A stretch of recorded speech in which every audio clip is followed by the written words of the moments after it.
বাংলাদেশের প্রাচীন স্থাপনা যেন এক একটি ইতিহাস। শীতলক্ষ্যা নদীর তীরে দাঁড়িয়ে আছে এমন এক নীরব সাক্ষী, হাজীগঞ্জ কেল্লা। আজ আমি আপনাদেরকে হাজীগঞ্জ কেল্লাটি ঘুরে দেখাবো। পুরো ভিডিওটা আমার সাথে থাকবেন সবাই।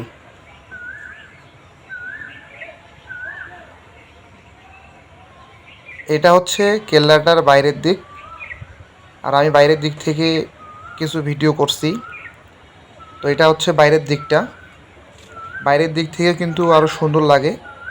কেল্লাটির যে নিচে ঘাসগুলো এবং গাছগুলো আরও অসাধারণ করে ফুটিয়ে তুলেছে কেল্লাটিকে।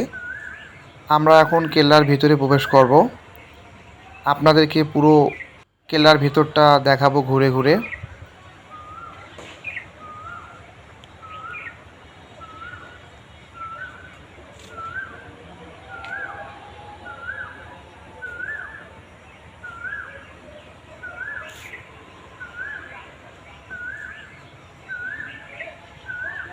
শোনা যায় ১৭ শতকের শুরুর দিকে মোগল শাসকেরা মগ ও পর্তুগিজ জলদস্যুদের হাত থেকে পানির পথ নিয়ন্ত্রণ করার জন্য এই কেল্লাটি নির্মাণ করে।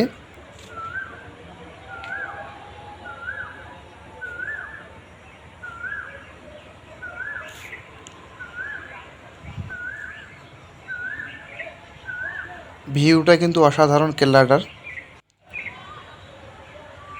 আমার কাছে খুবই ভালো লাগছে কেল্লাটির ভিউটা।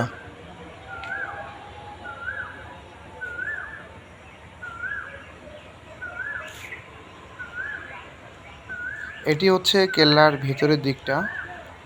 ভেতরের দিকটা কিন্তু খুবই সুন্দর এবং অনেক বড় একটা মাঠ। আর এটিকে বলা হয় কেল্লার মাঠ। আর কেল্লার মাঠ বলতেই এখন এখানকার স্থানীয় মানুষেরা চিনে সবাই।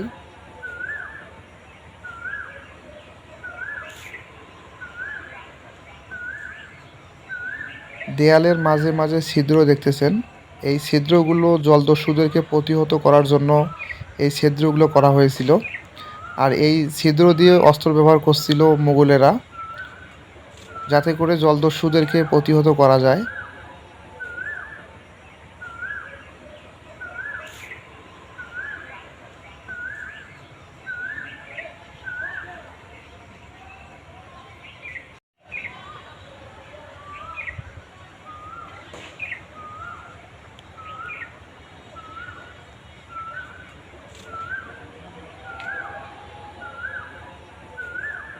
ভেতরের দিকটা আসলেই অনেক সুন্দর এবং সাজানো গোছানো ছিল।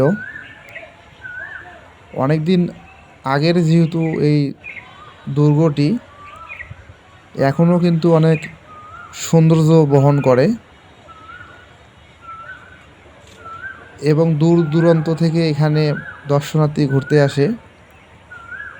যারা ঢাকার আশেপাশে থাকেন তারাও কিন্তু এই হাজীগঞ্জ কেল্লায় ঘুরতে আসতে পারেন।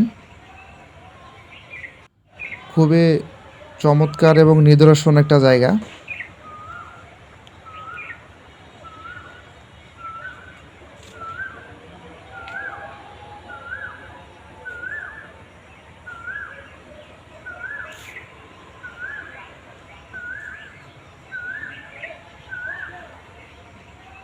কেল্লাটির ভিতরে অনেক বড় একটি মাঠ।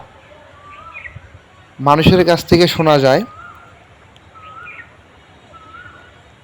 মুঘল যোদ্ধারা এই মাঠে তাঁবু টাঙিয়ে থাকতো এবং এখান থেকে তারা যুদ্ধ করত।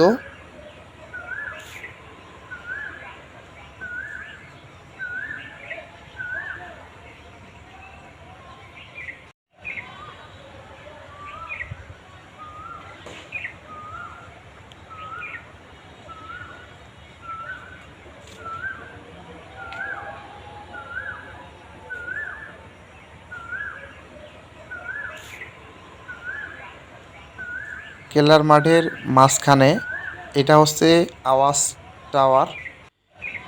এটার থেকে তারা দূরের কোনো জলদস্যুরা আসতেছে কিনা তারা লক্ষ্য করত এবং এখান থেকেই দেখে তারা প্রস্তুতি নিত জলদস্যুদের বিরুদ্ধে যুদ্ধ করার জন্য।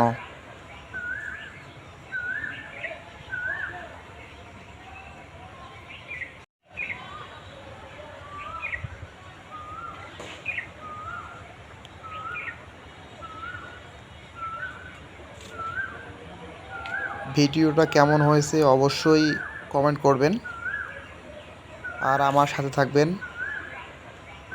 আপনাদের জন্য আরও সুন্দর সুন্দর ভিডিও নিয়ে আসব।